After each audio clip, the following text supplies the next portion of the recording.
हार्दिक समवेदनाको बेहोरा यस्तो रहेको छ। याक्थुङ मुन्चै चोकसयङ सङ्घीय कार्य समिति हार्दिक समवेदना। जन्म 2024 1/5 गते, स्वर्गारोहण 2082 09/23 गते, स्वर्गीय देवेन्द्र तुमरुङ लिम्बू।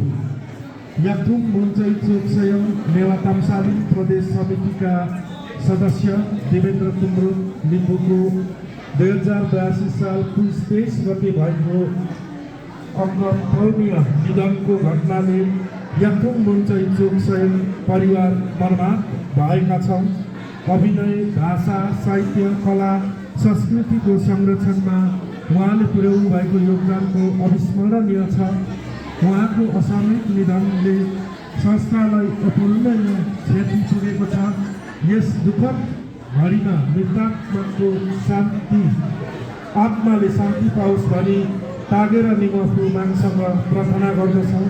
साथै शोक सन्तप्त परिवारमा गहिरो समवेदना प्रकट गर्दछौँ। मिति 2082 10/9 गते शुक्रबार काठमाडौँ।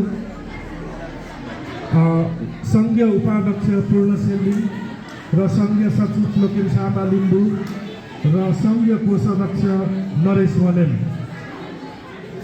रहेको जानकारी गराउँदै यो हार्दिक समवेदना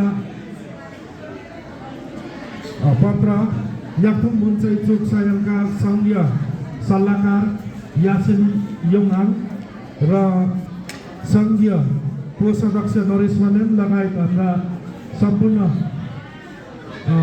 पदाधिकारीजीहरूलाई म हार्दिक अनुरोध गर्न चाहन्छु।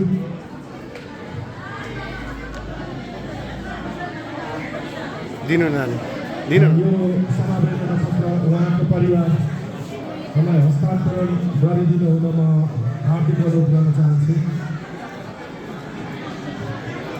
हुन्छ त्यही हुन्छ।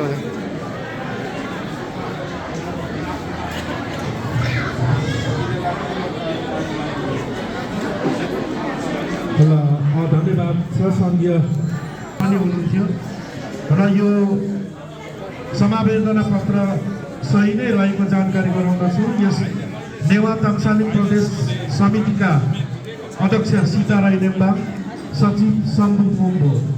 सीता राई नेम्बाङजीले यो समवेदना पत्र हस्तान्तरण गरिदिनु हुन म हार्दिक अनुरोध गर्न चाहन्छु। र त्यसै गरी अन्य सङ्घ संस्थाबाट पनि रहेको यहाँहरूलाई म सहर्ष जानकारी गराउँदछु।